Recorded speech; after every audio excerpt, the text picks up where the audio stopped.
welcome back to the shop, guys. It's been just way too darn cold out here to get out here. I need to get a big heater or something. I mean, this is ridiculous. Every winter I can't do anything. So this is just kind of sharing, messing around in the shop. A few things I did record. Hopefully, like always, I hope it sparks some idea or something with somebody. Something in the background, you go, oh, hey, I want one of those. I did record not much of it, but I stumbled across some videos on making a burnishing tool. I made one, not too much luck with it, so alright, well, for what it's worth, here's some random stuff. Hope you guys enjoy. Yeah, I'll show you why I really like the Greist micro height gauge, boy. Grade B, so I don't want to really go over the grade A. This thing is good enough for inspecting these. This is another set of parallels that I had bought. I wound up getting them for free because they're really bad. So I'll show you. But I can adjust this, put it right on the 0 if I want. Wow, I gotta come way down, huh? Yeah. Yeah, I guess. Ooh, I just bottomed out. Yeah, I just bottomed out. Interesting. Well, take it down a little bit then.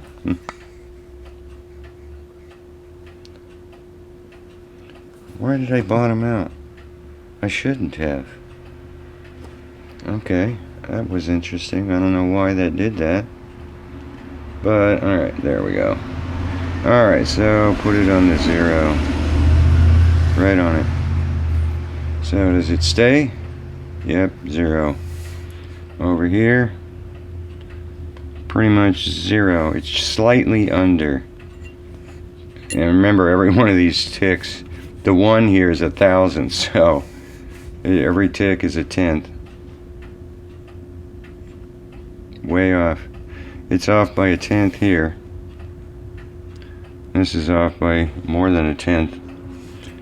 Wow, more than that. 2/10, right? Okay. Right, 1, 2, geez, I need a magnifying glass here. 1, 2, 3, yeah, each tick is a 1/10. So that's measuring 1/10 under. This is measuring 1.5 under.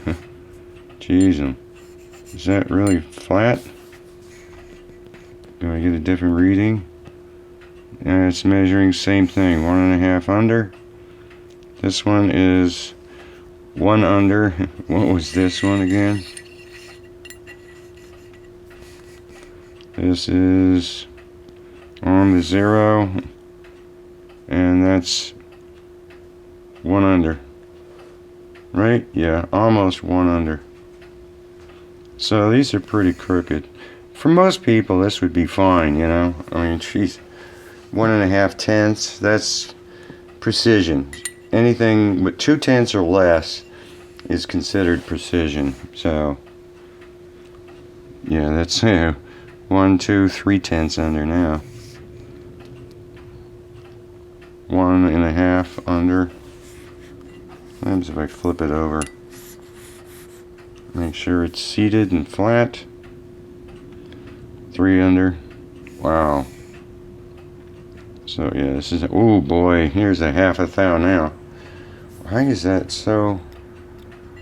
Yeah, I'll push it down. It's staying on a 1/2 thou. Interesting. It's not straight. They didn't do it, lap it straight. Yeah, it's less now. 3/10. Oosh, it's over. Oh, these are all over the place.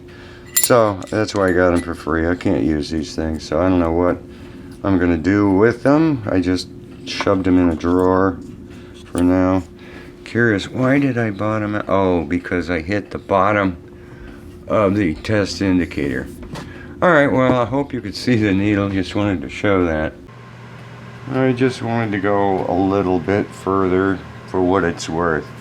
The other granite plate surface was grade B, tool room grade. That's just for general work. This is grade A right here. This is inspection grade.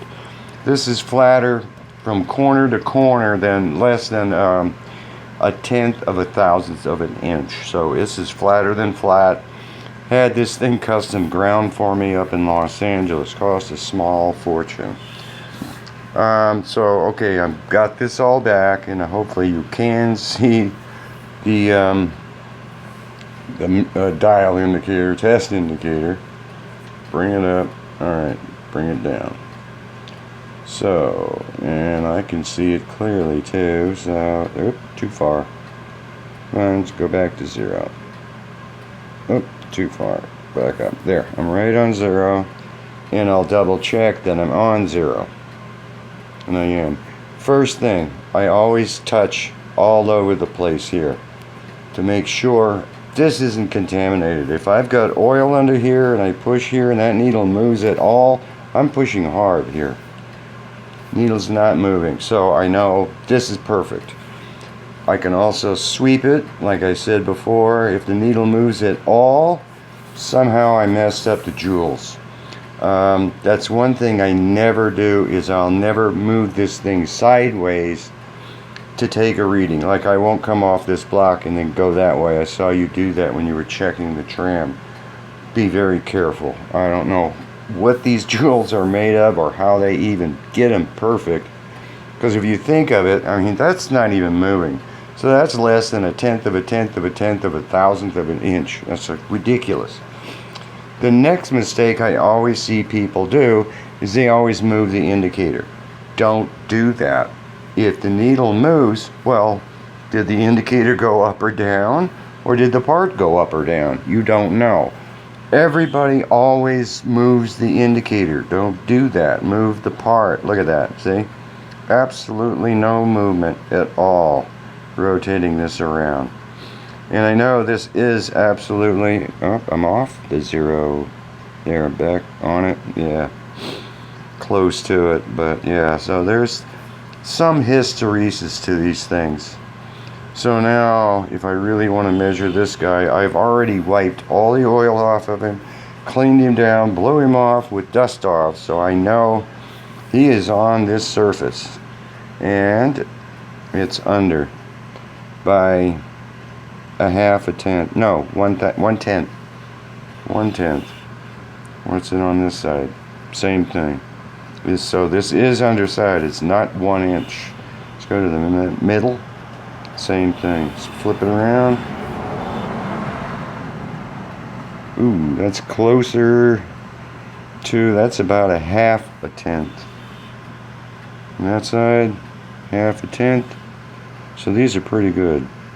Now if I push on it, does it move? No. Let me go to the other side. Oops. Nothing's moving. And I'm showing a tenth under on that side. Same side here. And it's a half a tenth. So this is a half a tenth lower than that side. So yeah, that's inspection grade, and it feels completely different when you slide something on it. Way different. What happens if I should get the exact same reading? 0, because this table is flat. 0, yeah. So I just wanted to show you that for grins and giggles here.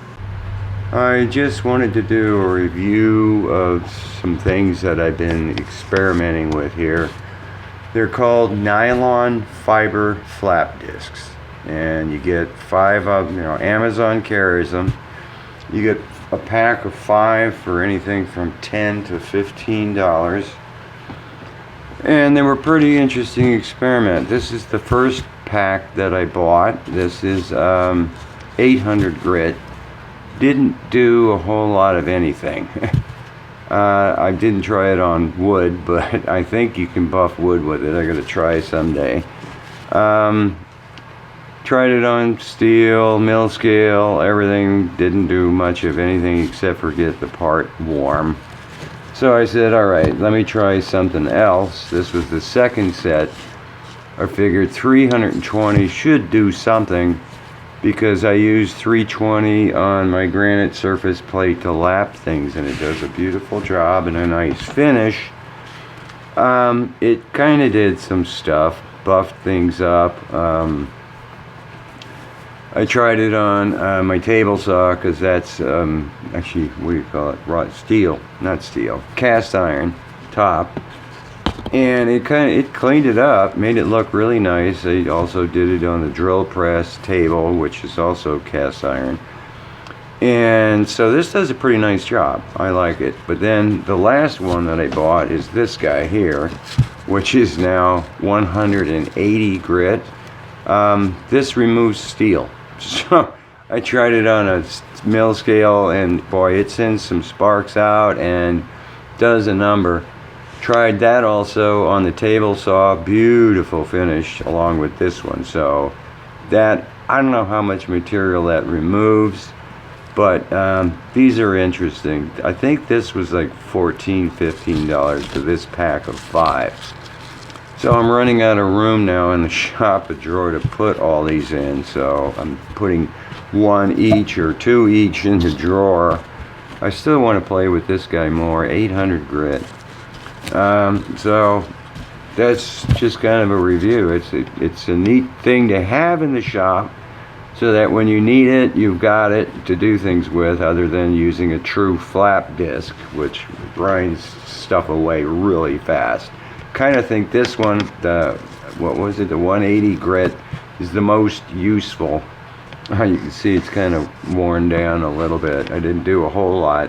The other interesting thing is, when you go on a flat surface, somehow this creates a vacuum and it sucks itself right down flat on the table. When I did the bottom part of the drill press, it's got some slots in it. It was sucking all of the stuff that fell through into here. It was all, I had to vacuum this whole thing out. So it does create a vacuum somehow, which is really interesting. Well, stumbled across a video on YouTube of some guy making a burnishing tool. Like, okay, that's kind of interesting. I watched it, and of course at the end, when he finishes making it, he shows it being used. And he's got a long piece of steel that's got the nice finish from the cutter. And he's running the burnishing tool down it, and it's leaving this beautiful, gorgeous, chrome-like finish. Okay, you got my attention. So I go looking more at burnishing tools on YouTube, and there's all kinds of them. There's ones with ball bearings, cylinders, bearings, this. All right, let me try doing a test. So, got a scrap piece of aluminum out of the drawer, drill a hole in it, chamfer it like crazy, put a ball bearing in it, take a piece of a scrap steel I had in the drawer, put it in the the chuck on the lathe, finish it as best I can, nicest finish I've got, put this in the quick change, put a bearing in there, jam it in there, oil all over it. One of the videos I caught showed the guy dialing in 4/1000ths to get that finish, so I dial in 4/1000ths, run it a little bit, and quit real quick. So I'll put this up on the screen here. The right side, you can see, yeah, halfway through the finish that I got. So later on, I realized that the knurl, which is what was in the jaws, gave out. The thing was wobbling around. And this is probably not the best idea on how to test it out. I mean, the other ones had the ball bearing, but they had a regular bearing behind it that it was riding on. And so, okay, let me give that type of test up for now. Not sure if the light's very good, but let's see what this thing's gonna do. I'm trying to clean it up first here, because of that knurling on this thing. It's gonna, come on, hit. There. Alright, now we got a good cut, right? So it's not, it's nice, yeah, beautiful, there we go. Nice cut. Alright. So I'll bring the tool up here in a minute so you can see it. I need a paper towel in the meantime. There's one. If I can reach it with the microphone on. Beautiful. Alright. That's a pretty good finish for 1018. At least I've got something that's round now. Almost done. Done. Yep, there it is, gone. Alright, clean it up a bit. See what it looks like. Yeah, that's a pretty good finish for 1018. So, put that down there, put the tool in here. See what's there. I can flip it over too. The bearing used to be on this side, so I can do it this way. Take it out and right about there, huh? Looks like it's at an angle, so let's see what happens. Go in 4th thou, oil the heck out of it. Wait until it looks like it's engaged already, huh? No, that's engaged. Ooh, nasty sound. Go in 4th thou and engage the feet. Go, come on, there it is, engaged. This is 2 thou per revolution. It's working, look at that.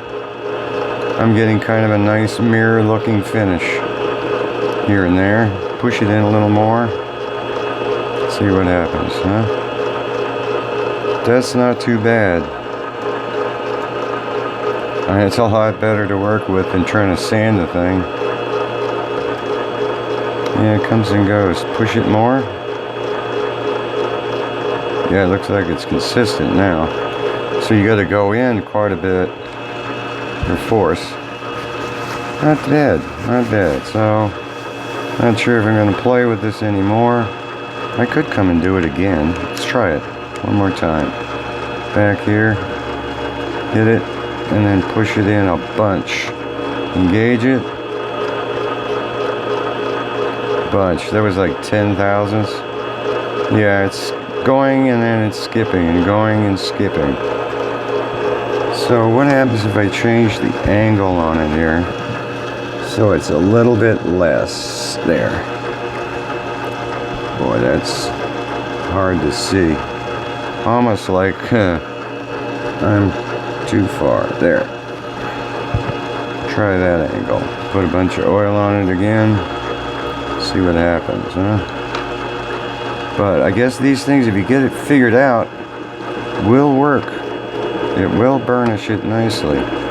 What's that gonna do? Get all of it? Can't tell where it is, so push it more. It's not too bad.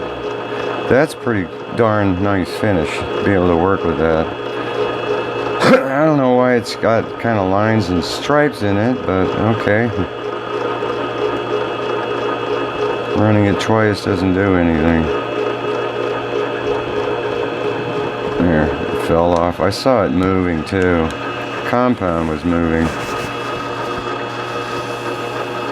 That is not that bad, because I can work with that to clean that up. It's smoother than all get out.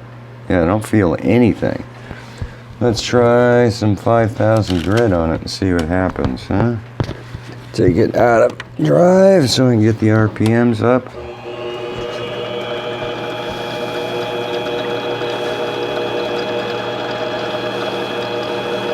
That's for 1018. That's a pretty darn nice finish, folks. Wow. Oil on it. Oil usually hides a bunch of stuff somehow. Interesting finish. Well, a burnishing tool will work. It's just a matter of working with it and getting it right. Been working on a burnishing tool. It's getting there. Quite a few different tries and angles, but 1018 is kind of like the worst material in my opinion to deal with. But to start getting a chrome like finish like that, yeah, it's got a few lines in it. I'm not sure why that's happening, but yeah, no, that wasn't sanded. This tool just ran down it and that was it. You can YouTube Burnishing Tool and you'll see a lot of different designs and things to do it with. It's like, feels like glass. I love it. I wish it was like a perfect finish, but camera always makes it look worse than it really is. So, but just wanted to share that my first attempts were absolutely terrible, so forget that. Did quite a bit of different work and grinding on this tool to get it to this point, so might try a ball bearing next. Alright, the last item I want to share is my hardware store here. I originally had this spot figured out or whatever for a sandblasting cabinet. I did buy that big one I showed in a video a long time ago. It was way too big, so that went back. So I was thinking next, okay, let me just make one or something, but whatever. Any case, I stumbled across this bottom shelf thing on Amazon. It's $110 now. They jacked the price up shortly after I bought it. I think I paid $90 or something for it. 27 shelves. I was looking at the dimensions going, really? You know, this thing will fit perfectly. There's an electrical outlet down there, so it just touches the electrical outlet plate. Fits perfect, 12 inches deep. It'll fit all my plastic trays, which I guess on Amazon you can get 4 of them for $21. Plano, P-L-A-N-O, and they call them a tackle box. Okay. Ooh, this one's off center. But in any case, I had these, you know, over in the other side of the shop in the drawers that you guys have seen below the mill and the lathe. There was 4 on the bottom and then another 4 on top, 2 drawers. It was always a pain because, okay, I want to find my ball bearings. So you pull out a drawer, you got to lift, see what's underneath each one. Next drawer, there it is. So that was a pain, and I love this. Now I can see all of them and what I've got. I did buy, obviously, a few more, but I'll put a link in the description to it if you guys are interested. After I got this and saw how well it fit, I went and got the top piece from the same company. The description showed these shelves being wider, in the description, wider than this unit. Turns out it's the exact same thing. So, and it works, you know, and I found a place for my shop artwork or whatever. And a lot of them, you know, they're great. And this is all my electrical stuff. This freed up 3 drawers completely in the shop. One in my desk, which was all my electronic stuff here, wire, nuts, heat shrink fuses, and so on. The other 2 drawers are completely empty over there. So that allowed me to rearrange a lot of things. I had my square gauge blocks in here. They're now over in one of the empty drawers with my rectangular gauge blocks and another set of very thin square gauge blocks. And I'll close this drawer. So it organized everything a lot. So I'm really thrilled with it. I did screw up. I've got a boat oar back in the corner and one of those long painter roller extensions, which I should have taken out before I put this in place because I'm never going to get it out now.